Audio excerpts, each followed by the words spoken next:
Yang harus dicatat adalah tidak boleh menggunakan rumah ibadah ya kan, untuk mengajak orang memilih salah satu calon.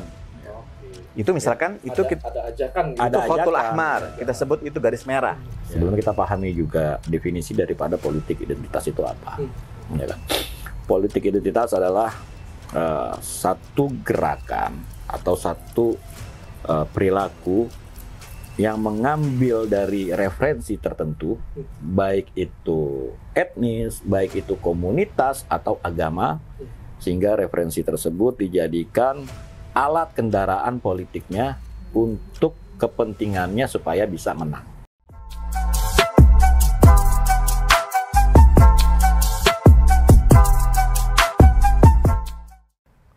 Halo sahabat Ganjar, berjumpa lagi dengan saya Aditya Batara di podcast Suara Ganjar yang dipersembahkan oleh relawan sahabat Ganjar. Sahabat Ganjar dimanapun berada, pada hari ini, kesempatan kali ini kita akan membicarakan sebuah topik yang saat ini tengah diperbincangkan hangat oleh masyarakat dan warganet, yaitu mengenai kehadiran Bapak Ganjar Pranowo dalam video azan yang ditayangkan oleh salah satu stasiun televisi swasta. Nah, untuk mendiskusikan hal ini, kita sudah kedatangan dua orang narasumber yang luar biasa di podcast Suara Ganjar pada kesempatan kali ini. Saya ingin menyapa terlebih dahulu dua orang narasumber saya. Pertama adalah Habib Faisal. Assalamualaikum, Habib. Sehat, Bib? Alhamdulillah sehat. Alhamdulillah sehat. Terima kasih, Bib, sudah menyempatkan untuk hadir di podcast Suara Ganjar pada kali ini. Dan Habib Razi, apa kabar, Habib? Alhamdulillah sehat. Sehat ya, Bib, ya? Sehat juga. Alhamdulillah, luar biasa ini. Kita kedatangan dua orang pemuka agama, pendakwah. Beliau-beliau ini influencer juga, dan tentunya dikenal juga di kalangan milenial dan Gen Z. Nah, teman-teman sahabat Ganjar, pada kesempatan ini seperti yang tadi sudah saya infokan, kita akan berbicara tentang kehadiran Bapak Ganjar Pranowo dalam video azan tersebut. Ada beberapa hal yang kemudian menjadi perhatian dari masyarakat dan diperbincangkan juga di internet, ya. Mungkin pertanyaan pertama saya ingin ke Habib Faisal terlebih dahulu. Habib Faisal, ini sebagian besar itu mendiskusikan tentang tata cara berwudu. Nah, ini saya izin mungkin Habib Faisal bisa berbagi dengan kami, sahabat Ganjar, sebenarnya sifat berwudu yang diberikan oleh teladan kita bersama Rasulullah itu seperti apa, Habib? Ya, alhamdulillahirabbil alamin. Wassalatu wassalamu ala Rasulillah wa ala alihi washabbihi ajmain. Terima kasih sebelumnya kepada Mas Adit yang mengundang saya di sini. Berkenaan dengan video ya, azan Bapak Ganjar kemudian menjadi polemik. Sebenarnya saya mengomentari dulu, kalau bicara polemik memang semua perkara itu akan dipolemikkan. Kalau udah berkenaan dengan pemilu ya. Betul. Jadi jangankan yang salah, yang benar aja bisa jadi masalah. Gitu kan. Nah, tapi saya mencoba berbicara dalam koridor yang keilmuan aja lah. Saya tidak berpolitik, tapi saya berusaha berlaku adil. Gitu. Di dalam video itu saya sudah lihat, walaupun sebenarnya saya udah lama nggak nonton TV nih. Yang namanya TV di azan saya nggak nonton, tapi karena sudah beredar di medsos, saya terima linknya dan saya lihat. Sebenarnya tidak ada sesuatu yang serius. Ya, saya menggunakan istilah serius itu karena di sini saya pendekatannya juga nggak mau mengatakan saya yang benar. Ya, saya gunakan premis itu bahwa tidak serius di sini artinya apa? Sebenarnya kalau kita mau jujur, dari video tersebut tidak ada sesuatu yang salah sebenarnya. Saya berbicara dalam kacamata sudut pandang fikih atau dalam kacamata agama ya, dalam hal ini Islam. Memang dalam video itu ada beberapa adegan, saya lihat ada di mana adegan Bapak Ganjar itu berwudu. Kemudian muncul suara-suara sumbang yang mempermasalahkan wudunya, kenapa kok tangannya nggak digulung, ya kan? Kita harus jujur juga bahwa video itu kan nggak mungkin menampilkan Bapak Ganjar wudu dari awal sampai akhir. Kalau menampilkan wudu Pak Ganjar dari awal sampai akhir, ya habislah video itu, hanya cerita Pak Ganjar wudu aja gitu. Sampai namanya juga klip ya, klip kan ambil adegan-adegan atau angel-angel tertentu. Nah, pasti nih permasalahan orang, kenapa tangannya kok digulung? Nah, jawabannya sederhana ya, kita tidak usah menghadirkan seorang pakar agama atau pakar fikih dalam hal ini.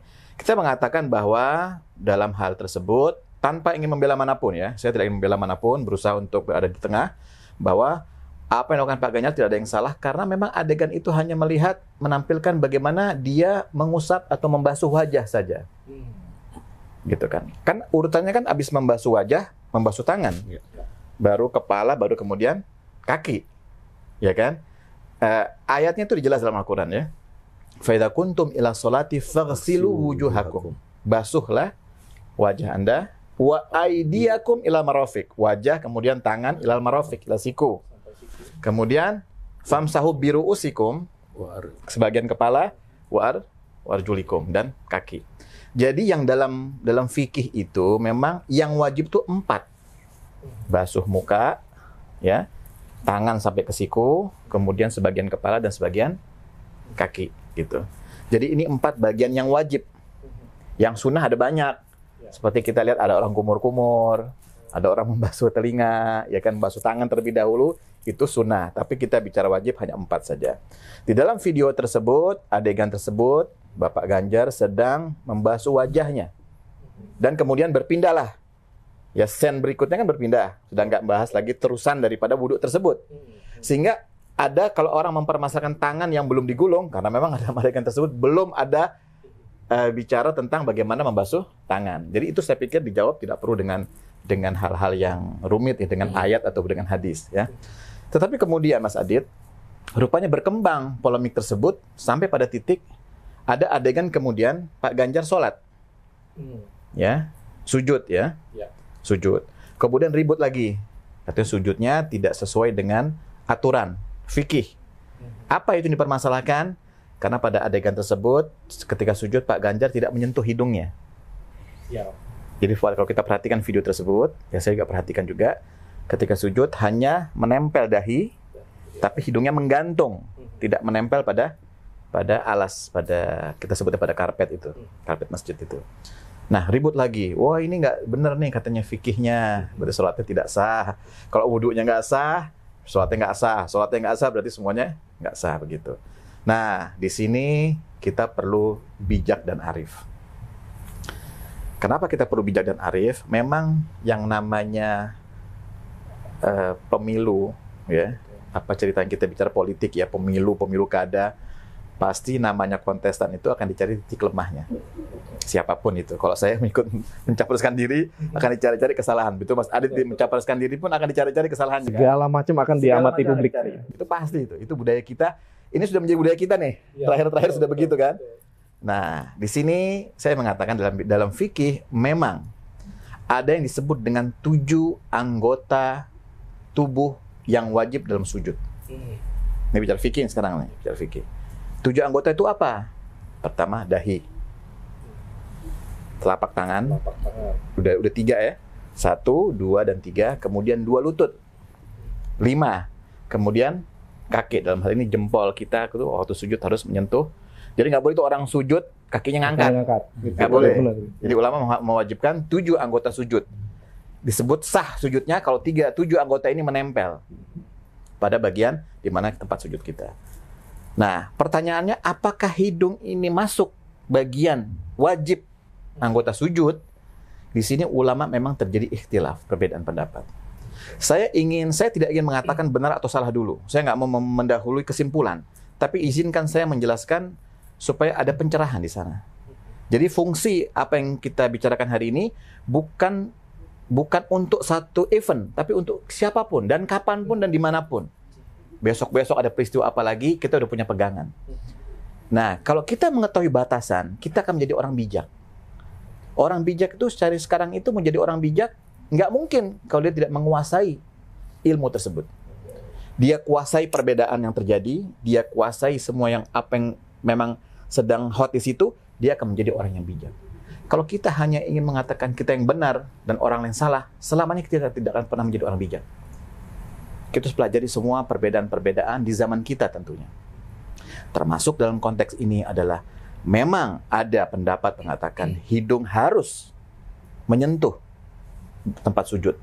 Tetapi pendapat mengatakan hanya itu sunnah, bukan wajib. Juga tidak sedikit. Oke. Tapi yang paling penting adalah 7 anggota bagian tubuh itu wajib. Itu wajib. Dan itu sudah ada dalam video tersebut. Jadi di sini saya ingin mengajak kepada pemirsa, ya, yang menonton acara kita ini, ya, mari kita jangan menyudutkan seseorang karena kita tidak mengetahui batasan-batasannya. Pelajari dulu batasannya dulu, baru kita bisa berkomentar. Problem kita kadang-kadang kita berkomentar dulu, baru cari referensinya. Cari referensinya dulu dong, baru kita komentar. Anda boleh tidak suka kepada orang tersebut, boleh tidak suka. Itu hak Anda. Kita tidak bisa memastikan Anda harus cinta atau harus benci pada orang ini. Tetapi mari kita gunakan medsos kah, apapun yang memberikan kolom untuk kita komentar juga dengan bijak. Jadi jangan sampai kita akhirnya malah membuat kisruh padahal ilmu kita nih belum sampai ke situ. Maka itu di sini saya ingin mengajak orang untuk mari kita berada pada level yang tercerahkan. Jangan sampai bangsa kita ini habis energinya hanya hal-hal seperti ini yang tidak efektif hanya untuk menyerang satu atau dua kelompok atau berbagai pihak yang kita tidak suka. Itu tapi poinnya itu aja Mas Adit.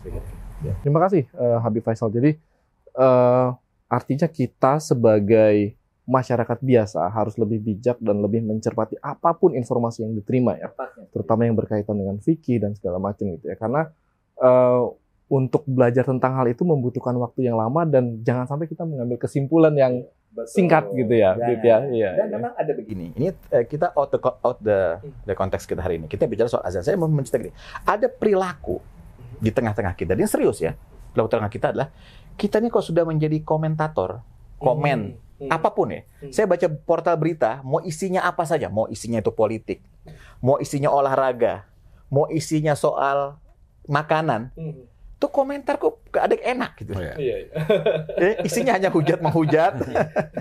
Isinya hujat-menghujat. Bahkan saya baru saja bertemu sebelum seksinya saya bertemu dengan salah satu orang yang aktif dalam dunia medsos, seseorang ilmuwan ya yang mencoba memaparkan kajiannya dengan ilmiah, dengan kehati-hatian penuh ilmiah. Tetap saja dia mengeluh.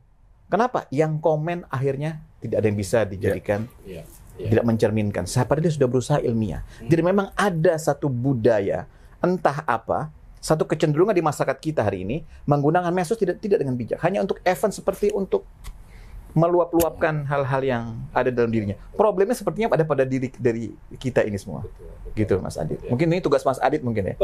Tugas kita semua, tugas sahabat Ganjar juga ya. Kemudian untuk menjadikan literasi digital, kemudian internet yang sehat, yang positif untuk semua gitu ya. Bib ya. Nah saya ke Habib Razi nih.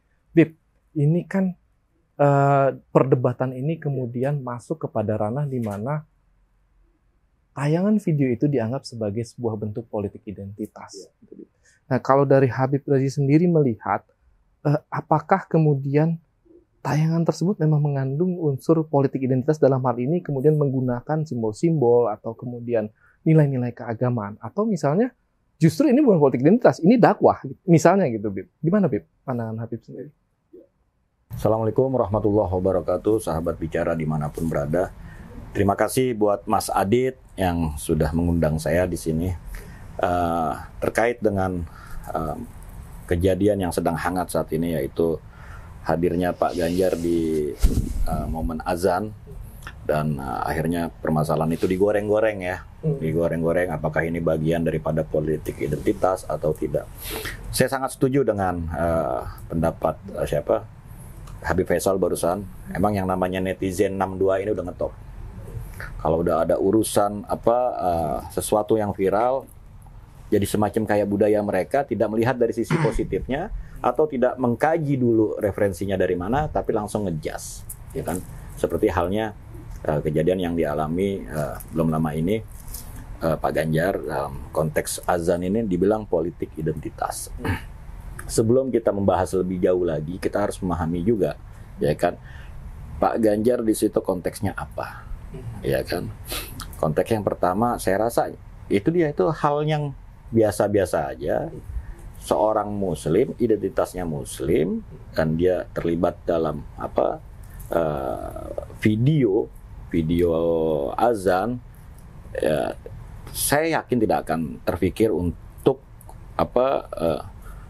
merupakan satu tujuan daripada politiknya. Sebelum kita pahami juga definisi daripada politik identitas itu apa, ya kan? Politik identitas adalah satu gerakan atau satu perilaku yang mengambil dari referensi tertentu, baik itu etnis, baik itu komunitas atau agama, sehingga referensi tersebut dijadikan alat kendaraan politiknya untuk kepentingannya supaya bisa menang. Kurang lebih kita ketahui politik identitas definisinya seperti itu. Kalau mereka mengatakan di sini adalah Pak Ganjar berusaha melakukan politik identitas dengan cara tampil di azan, ya. Saya rasa itu tidak tepat sama sekali, ya kan? Karena kita tahu Pak Ganjar seorang Muslim. Siapapun dari kita di sini yang seorang Muslim, ketika dilibatkan untuk yang bentuknya syiar, mengajak orang ke dalam beribadah, yang di situ emang istilahnya identitas kita, nggak masalah. Ini syiar kok, ya kan?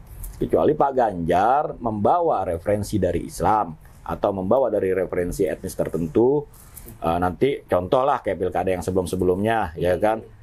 Itu jelas referensi dari Quran atau hadis, ya kan? Contoh misalnya, wahai orang-orang Muslim, bagi kalian memilih orang Muslim juga. Nah, ini referensi dari Quran dipakai untuk apanya? Ini politik identitas, ya kan?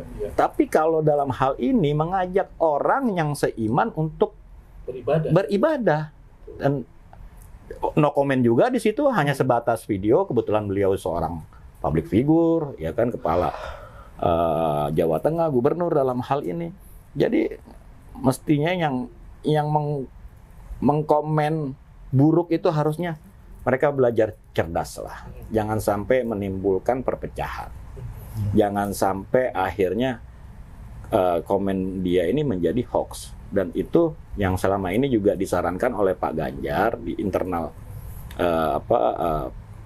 relawannya, supaya jangan membawa hal-hal yang berbentuk hoax. Tapi mungkin begini juga, Pak Mas Adi, kalau saya boleh tambahkan ya. Memang politik identitas ini memang definisinya memang masih debatable gitu ya. Tapi ada poin, saya ingin menambahkan aja. Jadi memang kalau kita mengatakan, kan masyarakat kita kan masyarakat yang beragama ya. Betul. Masyarakat yang berketuhanan lah. Betul. Dengan agama manapun. Sulit untuk memisahkan antara keyakinannya dengan kehidupan sehari-hari. Kalau seorang Muslim tiba-tiba dia datang ke sebuah masjid, misalkan, atau misalkan seorang Kristiani datang ke sebuah gereja atau agama yang lainnya, kan nggak mungkin juga kita melarang, karena itu bagian inherent dari si orang ini. Karena itu kita masyarakat yang beragama. Yang harus dicatat adalah tidak boleh menggunakan rumah ibadah ya kan, untuk mengajak orang memilih salah satu calon. Itu misalkan ada ajakan, itu khotul ahmar, kita sebut itu garis merah. Itu yang kita tidak boleh. Ya, kalau mengatakan ada tiba-tiba ada seorang calon, dia seorang Muslim ada di masjid misalkan, atau seorang calon itu kemudian pergi umroh misalkan, ya kita nggak bisa melarang dong, karena itu bagian dari keyakinan dia. Kan gitu. Atau dia berziarah ke Wali Songo misalkan, ziarah ke makam-makam yang dianggap tokoh-tokoh agama, itu sulit untuk kita pisahkan, nggak bisa itu. Tapi misalkan dia mengajak orang atau menyerang lawannya, menyerang lawan dalam kontestan tersebut, kebetulan kemudian orang tersebut misalkan bukan yang satu keyakinan, misalkan ya, lawan ini bukan satu keyakinan, dia seorang minoritas, kita serang, kita menggunakan emosi-emosi keagamaan supaya orang tidak memilih dia, tapi memilih saya misalkan. Ini yang tidak boleh. Jadi memang kita harus juga mendefinisikan politik identitas ini yang sehat. Memang ini ada di garis-garis yang tipis sekali ya. Kalau kita nggak jeli, beda-beda tipis. Kalau kita nggak jeli, memang kita juga salah dalam mendefinisikan itu. Habib Faisal dan Habib Razi, saya pengen tahu, tadi Habib Faisal sempat ngomong jangan sampai kemudian ini menjadi ajakan atau menjatuhkan lawan politik gitu ya, lewat rumah ibadah, simbol agama. Sebenarnya ketika misalnya identitas dalam hal ini agama sudah dipolitisasi, ini bahayanya untuk umat seperti apa sih? Karena begini ya, saya kira ini pertanyaan yang bagus. Kan negara kita kan negara majemuk. Para pendiri bangsa kita kan mendirikan bangsa ini kan bukan satu agama, ada banyak agama. Bukan satu suku, bahkan kita ada banyak suku gitu. Nah, kenapa kita harus menghindari politik identitas ini? Karena jangan sampai ini meruntuhkan dasar semangat yang dibangun oleh para pendiri bangsa ini gitu loh. Anda boleh berbeda sama dia keyakinannya, sukunya, tapi tolong jangan gunakan isu-isu kesukuan itu atau isu-isu keyakinan itu sebagai alat untuk menyerang lawan Anda. Sekarang kalau kita mau bicara agama ya, Mas Adit, saya mau tanya, ada nggak partai konsisten pemilu yang jelas-jelas mengatakan agama tertentu? Ada? partai tertentu berasaskan Islam, ada. Atau berasaskan Kristen misalkan, ada. Apa itu dilarang? Enggak dilarang. Biarkan, nggak masalah, ya kan? Tapi ketika Anda dalam politik praktis, Anda tidak boleh menggunakan isu-isu untuk menyerang lawan Anda atau mendiskreditkan kelompok lain. Misalkan, enggak, itu orang punya hak kok. Ada orang memilih calon di dewan itu karena kesamaan suku, wah ini dari kampung saya nih, atau ini agamanya saya nih, misalkan. Boleh-boleh saja. Itu tidak bisa dihindarkan seperti itu. Tetapi alangkah baiknya jika para kontestan itu tidak menggunakan isu itu untuk saling menjegal sesama kontestan. Itu yang harus digarisbawahi, saya pikir. Habib Razi, bagaimana Habib Razi? Bahayanya politik identitas. Kalau dalam hal ini saya katakan identitas politik yang dilakukan oleh Pak Ganjar. Identitasnya sebagai seorang Muslim dan dia sebagai seorang politikus. Tapi titik beratnya di sini dia tidak menggunakan itu untuk kepentingan politik. Tidak dipolitisasi gitu ya, Bib ya. Jadi pure identitasnya sebagai seorang Muslim. Saya rasa sah-sah aja gitu ya kan. Setiap orang punya identitas lah. Cuma dia tidak mempolitisasi. Terkait politik identitas sejauh mana tadi Mas Adit bilang, sangat berbahaya, Mas. Kalau memang dipakai untuk mempolitisasi sebuah agendanya, itu bahaya. Sudah ada lah contohnya. Kebetulan kita juga melihat kejadian di Syria ya, di Syria itu mereka menggunakan identitas tertentu, takfiri untuk kepentingan mereka, akhirnya terjadi perpecahan gitu loh. Jadi itu yang bisa saya tambahkan.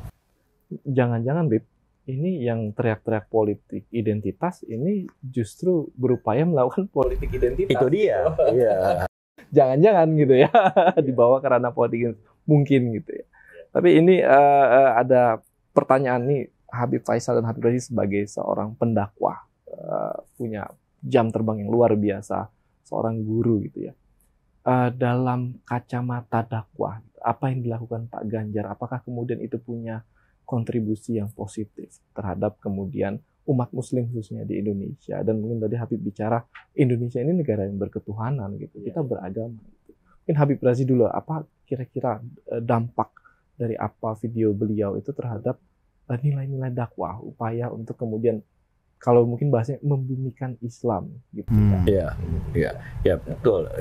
Kita juga tahu lah backgroundnya Pak Ganjar ini, seorang yang religius, istrinya juga dari kalangan cucu pendiri Nahdlatul Ulama, almarhum Kiai Haji Hisham Abdul Karim.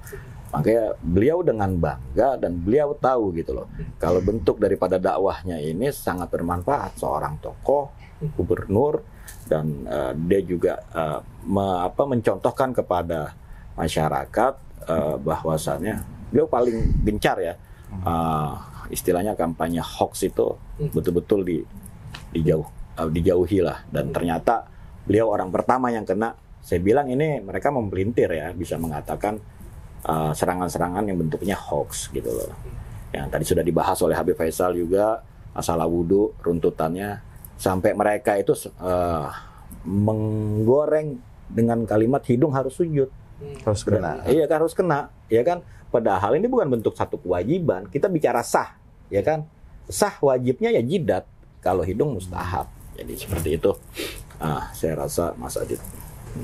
Habib Faisal mungkin bagaimana Habib melihat video ini sebagai mungkin dalam kerangka dakwah? Jadi positifnya begini ya Mas Adit. Ya mungkin menunjukkan kepada masyarakat Indonesia, masyarakat awam bahwa ini loh ada orang calon presiden, ya gitu lah gitu, atau gubernur lah ya, pimpinan daerah gitu, yang mau sholat, ya kan, mau sholat, kan itu juga mengajak secara nggak langsung kan mengajak masyarakat untuk gitu kita sholat juga ya, gubernurnya sholat, atau calonnya yang sholat. Jadi positifnya ya saya pikir ada lah, positif seperti itu gitu. Tapi kalau mau digoreng ya bisa juga digoreng. Emang kalau politik itu kalau udah berbau agama tuh enak digorengnya, tuh enak. Ibarat orang nunggunya kesalahannya gitu. Anda punya 1000 kebaikan, ada satu kesalahan, tungguin yang satunya aja dah gitu. Cepat gitu, apalagi berbau agama. Dan masyarakat kita kan cenderung tidak bijak ya. Masyarakat kita tidak bijak, apalagi menyangkut isu-isu agama. Jadi begini Mas Adit, masyarakat kita tuh begini ya. Dia nggak pernah sholat, dia pemabuk, narkoba. Tapi kalau udah dengar ada kitab suci dibakar, nomor 1 dia. Padahal dia nggak pernah baca Quran. Gitu kan? Dia nggak pernah baca Quran, nggak pernah nyentuh Quran, ngaji juga nggak bisa. Tapi kalau dikomporin ada orang tuh bakar Quran misalkan, bakar kitab suci, dia nomor 1 paling depan. Itu masyarakat kita seperti itu. Jadi memang paling gampang untuk dibakar itu isu-isu agama, keagamaan itu, ya, begitu. Seperti itu. Oke, baik. Habib Faisal dan Habib Razi, mungkin saya mau minta closing statement terkait dengan apa yang terjadi dengan isu ini. Mungkin ada pesan yang ingin disampaikan oleh Habib Faisal dan Habib Razi terkait dengan bagaimana sih khususnya sahabat Ganjar dan kemudian masyarakat Indonesia ke depannya gimana sih untuk menyikapi apabila nanti muncul lagi isu-isu seperti ini gitu. Ya, saya sebagai masyarakat, bagian dari masyarakat Indonesia ya, saya juga pemilih begitu. Saya mungkin menghimbau kepada pertama pemerintah dulu deh, ya. Ya pemerintah tinggal membuat satu aturan, ya.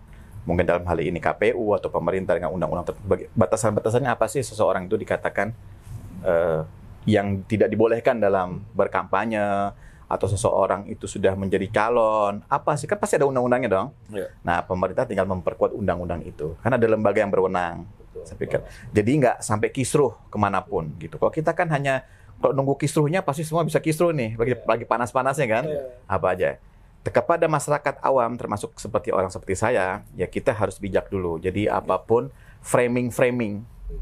Kita Mas Adi sekarang jadi zamannya framing nih. Framing semua. Apa istilahnya sekarang tuh post-truth.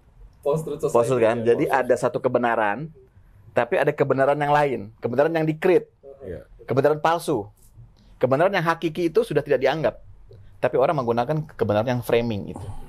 Saya ambil contoh sederhana ya, saya kalau buka medsos itu misalkan ada sebuah video, itu judulnya besar, ya kan seperti koran tuh headline-nya yang gede judulnya, padahal isinya nggak ada hubungannya. Clickbait istilahnya. Ya, isinya tuh kadang-kadang, isinya tuh kadang-kadang nggak ada sangkut pautnya dengan atau tidak bisa membuktikan framing itu. Judulnya fenomenal. Tapi kalau judul fenomenal. Jadi masyarakat tuh melihat, wah videonya 10 menit, males baca judulnya aja. Cukup di situ.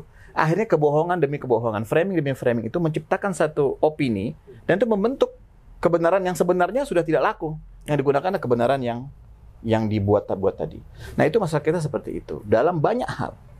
Dan ini mungkin bukan hanya terjadi di Indonesia. Saya nggak tahu, bisa jadi terjadi dalam dunia lain, dalam belahan dunia yang lain, negara yang lain. Pasti terjadi, karena ini sudah era seperti ini. Nah, dalam masa-masa kita sebut tahun politik, ya saya kalau menggunakan istilah tahun politik nih, ya kan? Tapi kalau dipikir-pikir, kita tahun politik bukan 5 tahun sekali nih. Tiap tahun politik ya. Tiap tahun. Nggak nunggu 5 tahun sekali, ya kan? Jadi, tahun politik istilahnya, itu memang sedang panas-panasnya ini akan digunakan. Jadi kita menghimbau kepada orang seperti kita ini, mari kita melihat itu dengan bijak. Jadi apapun yang pembunuhan karakter terhadap seseorang, siapapun itu, apakah itu Anda, apakah orang itu Anda cintai atau Anda benci sekalipun, kita harus berlaku adil. Ada satu ayat Al-Quran mengatakan, la yajrimannakum syana'ana qaumin ala alla ta'dilu. Jangan kebencian pada satu kaum. Kita udah benci nih, lalu kita tidak berlaku adil. Jangan, nggak boleh. Sekalipun Anda benci, tapi Anda harus tetap adil. Jangan karena Anda musuh, yang benar dibilang salah. Karena dia musuh kita atau karena dia tidak kita kebencian pada orang tersebut. Tapi tapi berlaku adil lah.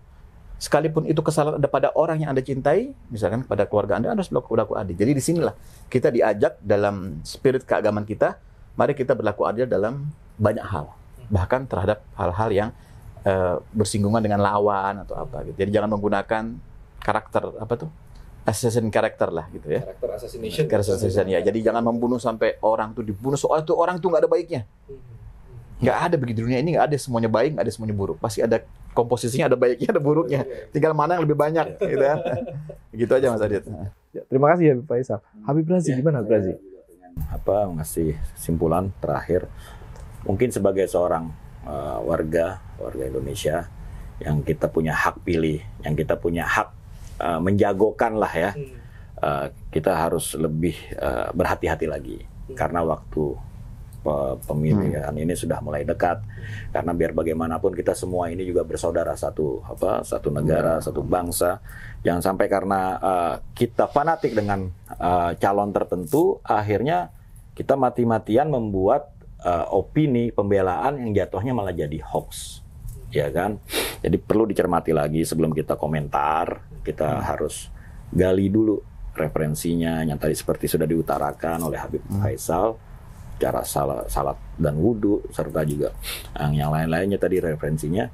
Jangan sampai komennya itu ujung-ujungnya jadi pemecah, jadi kebencian, ya kan?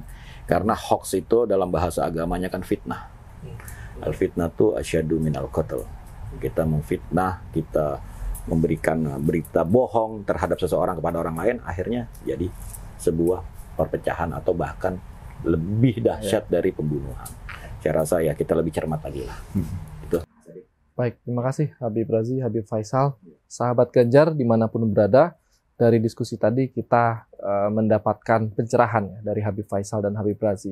Intinya bahwa politik identitas itu adalah politik kebencian, gitu ya, dan itu sangat berbahaya. Politik kebencian yang menggunakan simbol-simbol atau kemudian ajaran agama yang kemudian dibentuk sedemikian rupa untuk menjatuhkan lawan politik. Demikian acara podcast Suara Ganjar pada hari ini. Suara rakyat, suara Ganjar untuk Indonesia maju.